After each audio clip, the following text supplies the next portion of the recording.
Hello and welcome everyone to another Inkarnate live stream. Today we're going to be creating bridges with the fantasy battle mat style, and we're going to be making actually a couple types of bridges today: a rope bridge, a wooden bridge, a stone bridge, and probably a broken stone bridge as well. So we can kind of cover all our bases here. I'm super excited about this. Now, if you want to follow along in this stream, you can go ahead and clone and edit this map. I'll go ahead and add that in the chat. Go ahead and click that link, open it up. That way you can kind of make your own bridge to gap these two lands right here. So let's not waste any time and get hopping, okay? As always, when it comes to any battle map, or really just any map in general, you need to set scale. So just direct yourself to that left panel, hit the grid tool, and it's going to pop up, and then you'll see a little button here that says show grid, and the grid will pop up. Now the grid I'm using is 15 by 20. And each one of those cells is going to be 5 square feet. So that means it's going to be 75 feet by 100 feet. So the battle map has a decent size, lots of room for players to move around. And also it's going to help with kind of setting the scale for the rest of the stamps. So the grid is helpful. So now I know how big maybe one of these large rocks at the top is. It's about 15 to 20 feet long, and how long my gap is between the two lands.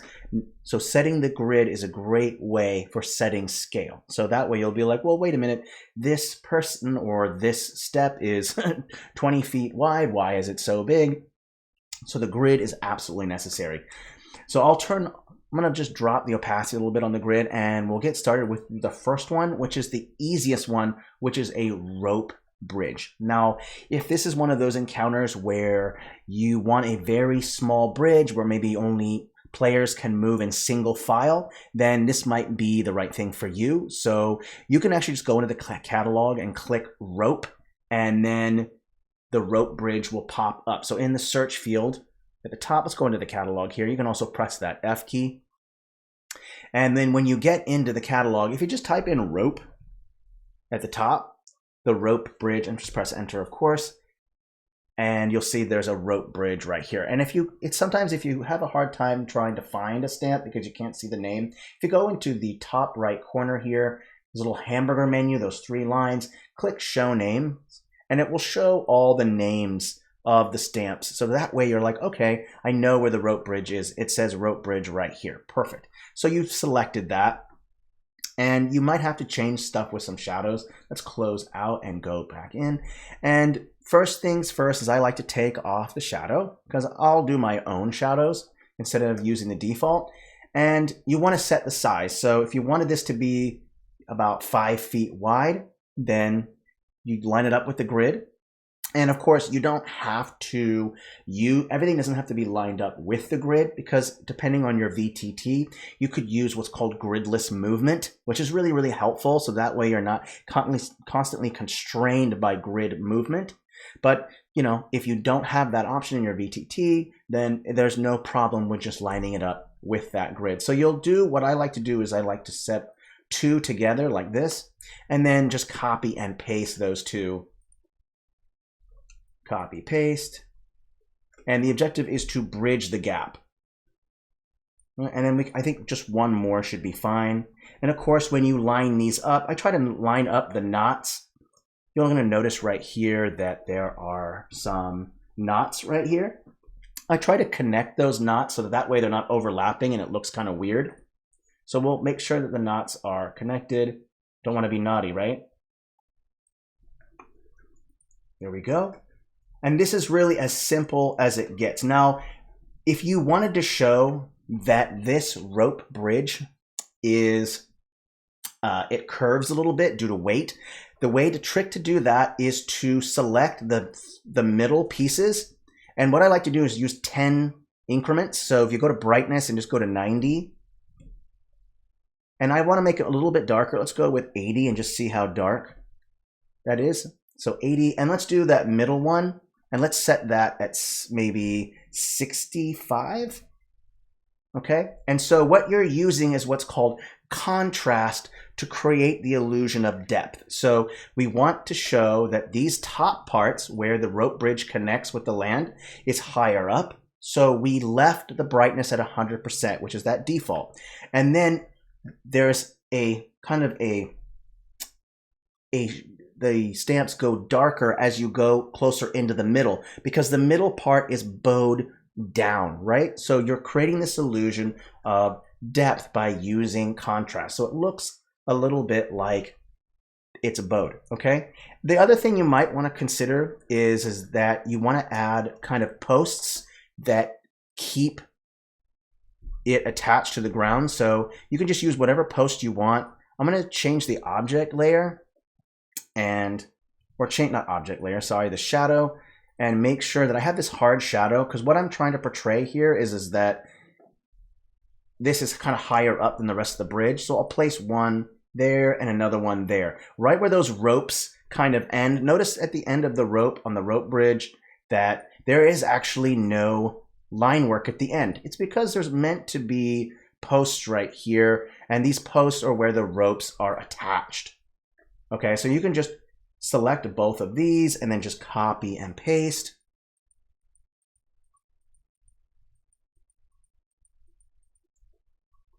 Okay, here we go. Let's connect these two.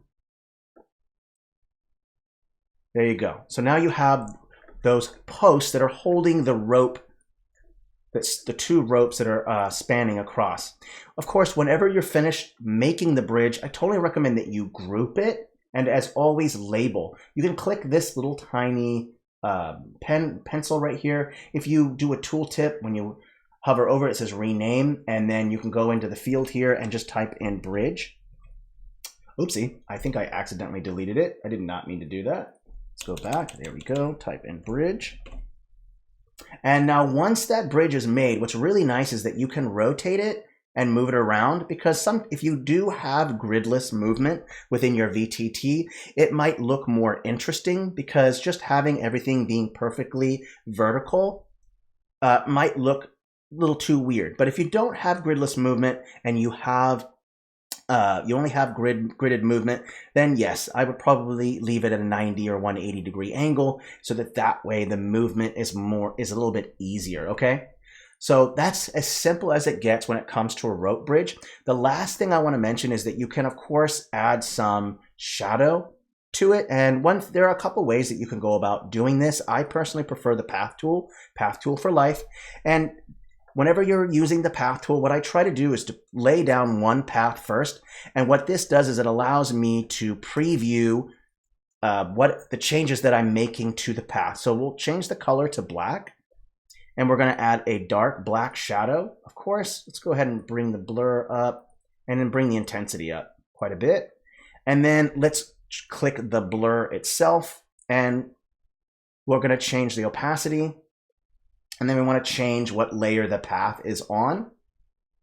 Okay, and what we're going to do is we'll go back to that path, and we're going to select segments, and we're going to go ahead and click, hold, and drag. And if you hold down shift, the shift key, it will snap to 10-degree intervals. I believe it's 10-degree intervals, okay? So holding down shift is a great way to make sure that whatever segment you're making goes straight. So click, enter, and I want to make sure that it's a layer below the rope bridge. See how the bridge is a layer? Go to that right panel. See how the bridge is below the path? We don't want that. Either you take the path up a layer, or you bring the bridge or the path down one layer, or you take the bridge up a layer. So that dark path is there, okay? And we can also change a little bit of the opacity on the path. I'm going to copy, paste it, and then just place the other one on the other side. And I want to make sure that the path is lined up underneath. And now you could paint, of course, but the problem with the painting is that you would not be able to paint over the wave stamps that I have beneath it. So the path goes on a specific layer that you can adjust up and down to make sure that the path is above those waves. Because it would be really weird if there was a path or a wave above the path that you're using as a shadow. Oops, naughty. But we do have some fun stuff coming up with that, by the way, which I won't discuss here. But you'll notice here that those two paths kind of created some depth, making it look like it has some depth. So if I delete the two paths, you'll notice the difference. You see, let me go ahead and undo. So we'll go back, and it does create this sense of depth. And I'll do some painting with a black as well. You can select color, click black, and then make sure you're set to the right layer, BG layer, because what I've done is I've wanted to make sure that the land is made with the FG, or the add mode of the mask tool, while the water is made with the BG. That way you have two paintable layers and you don't accidentally, you're painting onto your land while you're trying to paint the water. So I'll bring the opacity down and I'll just kind of show you what I mean when you do painting. So I'll just go ahead and just do a stroke going down like this. And it's okay to use the black to paint as well, but the path will help to make sure that it goes over whatever stamps are there. So adding just that extra 2 strokes of a black color at a lower opacity down will help with that. And don't worry, we're going to get to the stone bridge. Let's just go through the first one and make our way through. So there's a rope bridge, shadows and all, okay? And what I'll make sure to do, obviously, is I would want to group all this as well and then relabel it as a rope bridge, because I added those shadows. Rope bridge. So that's how you make a rope bridge. Very simple, not complex. So let's go ahead and remove that rope bridge. Let's also undo that black path that I put on there. So I'm going to undo a couple times because I just want to remove the black paint that I painted on it there. And then I'll go ahead and delete this, and we'll move on to the next bridge, which is going to be a wooden bridge. I already know that the rope bridge has wooden planks where the walk is. So, but this one, we're going to be using kind of these roof pieces. So let's open up, let's do this next bridge. And you're going to open up the catalog and you're going to find this stamp right here, which is referred to as wood roof, but it works just fine to make a bridge with it, okay? So again, you have options. If you want, you can line it up to where it's 10 feet across. Just copy and paste, line them up. Copy, paste. Let's do about 3 of them. Remember, the trick is always copy, paste. And we're working on tools to where you won't have to do all this, by the way. So if you're wondering, oh, head smack, don't worry. We are developing the proper tools that'll help you to make it so much easier to do stuff like this, okay? All right, so let's connect them. So now I have those two. I have these connected. You go across, and you have this nice rope bridge, not rope bridge, but wooden bridge. And then I also want to create something what's called a parapet wall. Parapet wall is just the guard, basically the guard walls, so that pedestrians, people who are walking on foot or whatever, don't fall off of the bridge. That's called a parapet wall, okay? So what I want to do is I put these two pieces together, or all these pieces together to span across. And next I want to create a parapet wall. So I'm going to use wood because the theme is wood. And I'm going to have some fun with this one. Actually, I'm going to click it down like this, and I'm going to change the object shadow. Change to object shadow, and I'm going to center the shadow instead of it having going off to the side. The link should be in the chat. Just scroll up, okay? Okay. And then next, let's go ahead and zoom in and make sure that the shadow is right. So I'll go in, I'm going to increase the intensity. I want to make sure that I can really see that shadow. Perfect. Then you want to go click the transform. So after right next to color, you'll see transform. And we're going to change the height quite a bit. Okay, let's really, really get the height up. And we want it to span across the whole thing, probably. So let's just go ahead and change the height a little bit more. This transform tool is extremely helpful.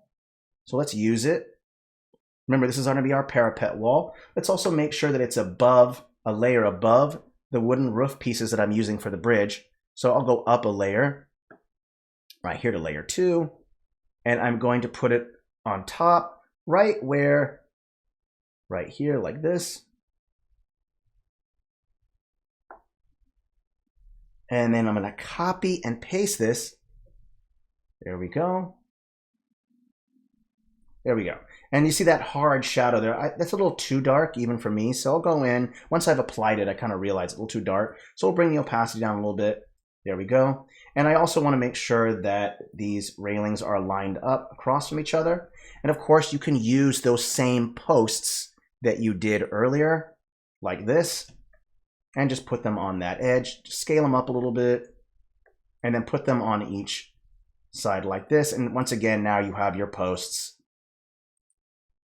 that are on each side. So really you're beginning to see a pattern on how to make bridges, okay? So they're not complex. It's just a series of stamps that you piece together. And of course, when you finish doing that, you of course want to group and label it. So super easy, not complex, right? So now that we've done a rope bridge and a wooden bridge, let's do the stone bridge, okay? So the stone bridge is going to work differently than the other bridges. Let's cover how to do that. First, you're going to want to pick a wall stamp that's going to act as your parapet walls, okay? Let's go ahead and use these stamps right here. These look really nice. These are from your castle pack. They're going to work just fine. I'm going to turn off the shadow. I don't really need that. And I'm going to determine the width of the bridge. A stone bridge is a little bit larger, I feel, or I want it to be a little bit larger. So what I'm going to do is I want it to be about 15 feet across. This is one of those battle maps where players have the ability to span, really to have maneuver around the bridge. This is great if you want like a larger battle or there's multiple enemies and you want room to maneuver around on the bridge. Obviously on a rope bridge, you have a very bottleneck situation. That battle can be complex and difficult because only one or two players at a time can really attack enemies. So if you want a little bit more maneuverability in your battle, and then I recommend having your bridge be a bit wider, okay? So I'm going to line up these stamps to where I make sure that it's lined up with the grid. We're going to do 5, 10, 15 feet across. Let's go ahead and make the parapet walls first. Whenever you're making a stone bridge, you want to make the parapet walls first. And you only need to make one side. That's the beauty of it all, right? You only need to make one side at a time. So let's go ahead and select it all. Let's group it. I'm going to copy and paste that group, and I'm going to flip and I'm going to rotate it across. Okay. You can set the width, like I said, 15 feet. I want to make sure I line them up properly. And that's about 15 feet across. Perfect, okay? Let's make sure that these groups are also up a couple layers. I'll put them at layer 2. The next step is, how is it that I create the ground underneath? Should I use the mask tool? Oh, but the only problem with the mask tool is that it doesn't cover up the cliff stamps. So instead, I'm going to use what's called a clipping mask. Clipping masks are absolutely fantastic. So let's go ahead. If you just type into the catalog in the search field clipping mask will pop up. So a clipping mask, if you're not sure what that is, a clipping mask is basically a stamp that acts as the FG layer.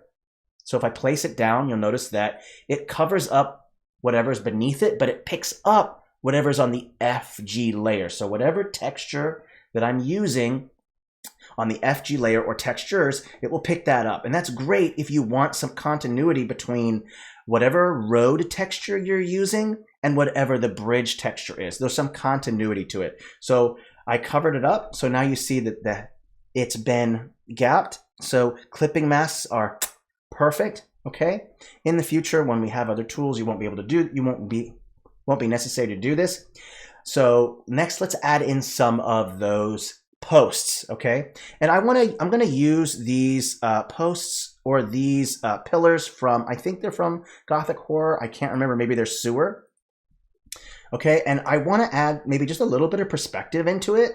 So let's go ahead and place these down like this. Let's put one right here. And then we're going to, let's go ahead and turn off our random stamp. We don't need that. And I'm going to flip and rotate. And now you have these kind of nice pillars with some perspective that looks really nice. Just adds a little bit more perspective to the map. Let's go ahead and copy paste that. And then we're just going to end up flipping and rotating these. And that way you have the other posts on that side. So you're seeing the pattern, right? Parapet walls, the ground, adding some posts. It's not complex. Super easy to put together once you get the general idea on how to make it, okay? So let's go ahead and get this rotated to the right angle and make sure that these are lined up. And of course, you can add whatever details you want to the top of the posts. You could add statues, you could have vines overgrowing it. It really depends on the theme. So the other thing that I want to add is I'm going to take a boulder, desaturate it, and I'm going to put it on top to make it look like there's a stone ball on top. It's just adding an extra layer of detail. So I'll put it on here and make sure that you follow the perspective. So notice that there's perspective on this stamp. Okay, let me show you real quick. So you have this stamp right here, and you're going to notice that there's been some perspective here. Okay, and you want to make sure that you maintain the continuity in that perspective, because then it might look weird. So you'll notice that there's some perspective here. So when I place this ball right here, you don't want it to be in the dead center because it's going against a little bit of the perspective. So go ahead and just move it a little bit more like that. And I'm going to use contrast. So I want to bring the brightness up because I want to show that this is higher up than the pillar. And then just copy and paste and do that same concept that we just did like this. So we have some nice stone balls here. And I'm going to go ahead and copy paste.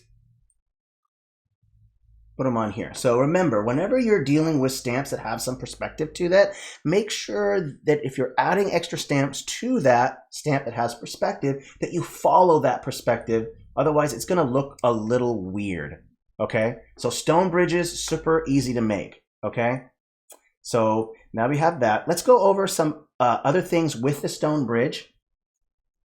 Okay, let's go over, let's talk about adding in one thing. It's what's called a pedestrian refuge. A pedestrian refuge is basically a segment of the bridge that sticks out. Let's go ahead and change to free draw so it'll be easier. And basically there are these sections right here. And I'm going to go ahead and center it. What these are called are pedestrian refuges. And what they are basically a section that pops out of the bridge away from the main walking area. Like this. Okay. And so then you'll notice that these refuge right here is out of the walkway area, so that way they won't cause any traffic. Because some people when they walk across the bridge want to look down at the water and enjoy the view. So these pedestrian refuges are perfect. Okay, so and also they work great too in the battle map if you want to maybe trap a player in one of these sections or trap an enemy into one of these sections. It's perfect. Then you can push them over the edge and then into the water where they perhaps drown or have to swim back to shore to get back up. So it's up to you. Use your imagination. Let me show you how to first make those, and then I'll also show you how to make what's called piers, which is what I think some people are asking about. Piers are basically columns in which the bridge is held up. So we'll show you how to do that too. First, let's make those refuges first. Okay, so just pick a stamp of your choice that you want for the wall. You don't have to use the same texture if you don't, or the same stamp if you don't want to. I will just for the sake of it. So let's go ahead and put a corner piece on first, and then we'll add in 3 pieces right here, and we'll rotate it to make sure it's lined up properly. And then we'll scale it back down. Whenever you're putting stamps together, it's always nice actually to, what really helps is to assemble the stamp at a larger scale group and then scale it back down, because that way it's easier to see and to line things up. Okay, because if you're doing it at such a smaller scale, it's actually really difficult to line up things properly. Okay, so let's just copy paste. We're making the parapet walls first, and then we'll put a clipping mask underneath and then group. Okay, so let's put that together. Let's go grab our clipping mask. I add it in my favorites. If you find yourself using a lot of the same stamp over and over again, I totally recommend favoriting it. What you do is you just click the stamp of your choice in the recently used section, and then click this banner up here, and it will say remove or add to favorites. Okay, and I totally recommend you do that, especially with textures, because it would really stink if you had to redo all the parameters of a texture over again. So just make sure you favorite. That will really help. Once you've put that pedestrian refuge together, group, and then rescale, and then put it down. And I'm going to put it on top because I want it to like this. Put it across, and let's even use some of the grid to kind of line it up. There we go. Copy and paste that. And I'm going to move this in just a little bit more. There we go. Because I noticed that there's some gap there. There we go. And if you feel like it just doesn't work right, that's okay. You can always readjust. So if I go like this and put it back on, and then I open up that group again, I can take the clipping mask like this. Let's go ahead and rescale it, and then go across like this. That way they don't look weird when you connect them. Because I was noticing there's some overlap right here, and that looks odd. You can avoid that by just expanding the clipping mask. So let's say I want to line these up. They look right. Perfect. Okay. So not complex. Clipping masks are going to be your savior because you don't want to keep changing stamps and changing the layers and everything. Clipping masks will allow you just to put it together. So now you didn't have to do all this wall Tetris. So let's put these refuges together. Perfect. There you go. So now you have, and they can be small, big, small, your choice. But these are refuges that you can go, and they're great for cornering enemies and stuff like that, pushing them off. So not complex, super easy to make. Now, someone had mentioned, how do I necessarily make piers? That's not complex. You just really need to pick a stamp that you want to act as a pier. You could use one of these if you wanted to. It's up to you. So if I wanted to make a pier, just make sure it's below, and any stamp will work. So if I wanted to show that where there's some piers, I would pick one here and put another one right here, okay? And then you would just drop the brightness down because you want it to show beneath, right? So drop the brightness down, and then you have some piers right there. So absolutely easy. Okay. And then I would just copy, paste, and then you just click the flip option. You don't have to rotate, you can flip and just put them down. So there's your piers, okay? But sometimes it's hard to want to flip and rotate. So just do this these flip vertically options right here. It works perfect, okay? All right. So that is how you would make a stone bridge. And obviously when you're done, select everything and then group it and then label it bridge, right? And of course, once you're done, you can rotate it to be whichever direction you want. Again, if you have gridless movement, this works just fine. You can put it any direction that you want. It's up to you on what you want to do. So let's work on one more. Let's make a broken bridge. Like, how do I take a bridge and then break it? I'm going to show you how to do that. Don't worry. So let's just take the bridge that we've created and then break it. Let's remove these piers right here. Those are those supports. And what I'm going to do is I'm going to end up deleting the clipping mask, and then I'm going to end up opening up the groups right here. And let's delete some segments because it doesn't make much sense to have every single segment on a broken bridge. We want to show that some of it is collapsed. So let's go through that real quick, okay? Let's open up this one, and I'm going to, instead of making it perfectly across from each other, I'm only going to have certain segments more broken than others. So let's go ahead and let's push this down. Put one right here, I think. There we go. That looks nice. So these are going to be the broken segments right here. And then you're going to want to, of course, use the clipping masks to hide the segments, to hide those cliffs. Like this. There we go. Let's scale it and bring it down. I don't want it to be covering. There we go. Like this. Perfect. And I'm going to go all the way down like this. Let's bring it down another layer. Oopsie, I just realized that I'm in a different group. Let's go ahead and put that down underneath that. There we go. Much better. Okay, we'll add that clipping mask. There we go. And we'll add another one right here. Now from here, there are a couple options that you can go about making the broken part of the bridge. You can, one, use the mask tool, provided there are no stamps below. So you could use the mask tool like this, turn the grid on. We're going to change the grid to something much smaller.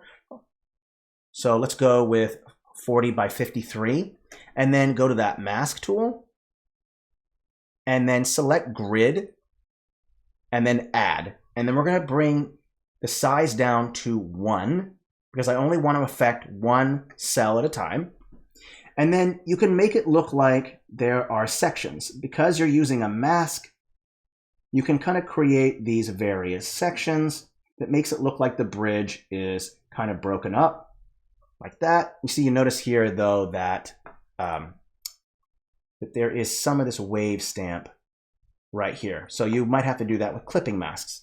That, or you can just select the wave and just flatten it to the BG layer. So that works just as well. And then just do the same thing on the other side. Just go ahead and add in like this, whatever sections you want that look like they're broken, of course. And there are broken wall stamps, and we should probably use those. So let's make sure that we do that. So let's open up the groups on the side, and we got castle walls. Let's go ahead and open up the catalog and go to castle walls in the catalog, and there should be a broken variation in there. So I'll find that real quick. Let's go with castle wall. We'll type that in. Oopsie, castle. There's no two L's at the end of castle. Excuse me. That's not how that works. Oopsie, let's type in wall. There we go. Enter that. And I'm not seeing any broken walls in here. So oopsie on that part. Looks like there are no broken ones. That's fine. We're not going to worry about that. There are ways to resolve that. So don't worry about that. But this is how I would go about making the broken part. There are multiple ways that you can do broken bridges, but this is the one that I've used in the past and it works just fine for me. So you don't have to follow that. You can use stamps, you can use clipping masks, a lot of different ways to make the broken part. And I'm sure there are some EAers here as well who are very familiar with making broken bridges. This is just one method, so many different ways to do this. So it's up to you how you want to go about doing it. And of course, if you are going to have this kind of broken effect, you can also use this edgy brush instead of because it looks a little too square. So if you use the edgy brush with the add mode, you can kind of create this, and I would turn off the smooth, by the way. Let's turn off smooth, and you can kind of create this kind of more jagged, more effect, which makes it look like it's more collapsed instead of looking like bricks. So let's go ahead and add the edgy brush. There we go. Perfect. And then it kind of looks more like it's been broken with that edgy brush. And then you would use a black texture underneath that to make it look like it's underneath. So if I go like this, like that, you'll notice that there's a nice hard shadow there that gives it the illusion of depth. That's it. Not too complex. There you go. Now we have some nice depth there. Perfect. And you can put maybe, if you wanted to, you could have some logs that bridge the gap, or your players have to jump across. So many different ways. It's really up to you how you want to go about doing that. Of course, if you have a broken bridge, I totally recommend that you take maybe some debris stamps or whatever, and then put them in the water. So let me just show real quick what I mean by that. Let's go into the catalog and just type in rock or debris. It's up to you. I think rock would work just fine. And, oh, this one will work right here. This dark wall rubble, perfect. Okay. And you're going to want to change the blend mode to luminosity, turn the shadow off. And the blend mode is set to normal. Set it to luminosity. And then let's bring the contrast down and then bring the brightness down so that it kind of fits in with, all right, there we go. Okay. And I'm going to set this, let's go ahead and get out of these groups here. And I'm going to place them down like this and just place a bunch like this in the water. Okay. Just place a bunch, even if it's overlapping. Even if it's overlapping, don't worry about it. That's okay. You're going to end up selecting all these stamps anyway. Select all from this stamp set, and then just select the yellow hamburger menu when those items are selected, and then select the flatten to BG layer. Boom, there you go. And so now you have some debris in the water, as you would probably expect, right? Because the bridge is collapsed, there should probably be some debris in the water. So that kind of makes the most sense. All right, let's go ahead and zoom out. All right, well, that's pretty much it Okay, we've covered rope bridges, we've covered wooden bridges, stone bridges, and broken stone bridges. All of those are pretty easy to make. They're not complex. I actually want to do one more. This kind of goes against the fantasy battle maps. We're going to be using actually a fantasy regional stamps real quick. I'll just show you how to do this because this is kind of a pro tip for those of you who are familiar with the catalog, who have the pro stamps. Let's go ahead and remove that, and let's go into the catalog. And if you didn't know, if you got pro, you can go across the various styles. So if I wanted to go into that left panel, click Fantasy Regional HD, and you have to give it a second for the art to pop up, and then type in the search field bridge. Okay, and you're going to see these various bridges. Now, a lot of these angles of these bridges are simply not going to work. Look at that angle, right? But there is a straight angle part of a bridge, and if you just scale it up and then put two of them together, you could probably create a bridge pretty easily, right? And it's got some built-in piers, it's got built-in palisades, so it's all ready to go for you, right? It's not really it's not too complex. It's just two stamps. There you go, right? So you can use those. There's actually a couple other stamps that you can use as well. There's a couple bridges. Not every single bridge stamp in Fantasy Regional will work for you, so just be careful on which ones you decide to use. For instance, here's a good one right here, this stone bridge. Just make sure it's set to facing forward like this, and you might notice that it's super bright orange, so it's super contrasty or super weird against that. So you can always just drop the saturation so it looks more like a stone color, like this. And you can even bring the brightness up a little bit just so it's a little bit brighter. There we go. So you can also do that, and you can just rescale by just using those transform hotbars. Just so you know, those transform hotbars will only be visible when a stamp is at 0 degrees. Watch what happens. See this? I'll show you. We'll zoom in real quick. You see this white hotbar right here at the top? That hotbar will disappear when you rotate it outside of 0 degrees. So if you're wondering, why do I only see these hotbars when I'm at certain times and not others? It's because of the degree, the rotation of it. So at 0 degrees, you can do the transform. If not, you'll have to use a transform feature when it's selected here at the bottom, transform, okay? If it's at any other angle. Now that's totally up to you. I actually like using these Fantasy Regional stamps for bridges, but if you're trying to create a broken one or a broken bridge, or if you're trying to create a bridge that's got a little more details to it and you want to customize it more, then absolutely use Fantasy Battle Maps, okay? But I definitely recommend, if you want just a straight bridge, you could just use some Fantasy Regional. Not every single one will work, okay? And let me just show you a quick example of that real quick.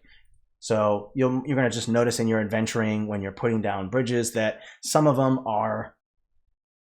they're just different and they won't work. For instance, this one right here, there's actually a curvature that's built into it already by adding the contrast at each end of it. So if I place this down and then put them side by side with each other, you notice that they don't really kind of go well together in that way. And you notice that the shadows, there's also built-in shadows as well. So not every single one is going to work well, but at least you have options on how to make bridges and the variations. So very, very, very helpful. And of course, all the various things that you can do, you can add details to it, vines, whatever. It's always nice to add a little extra detail to it.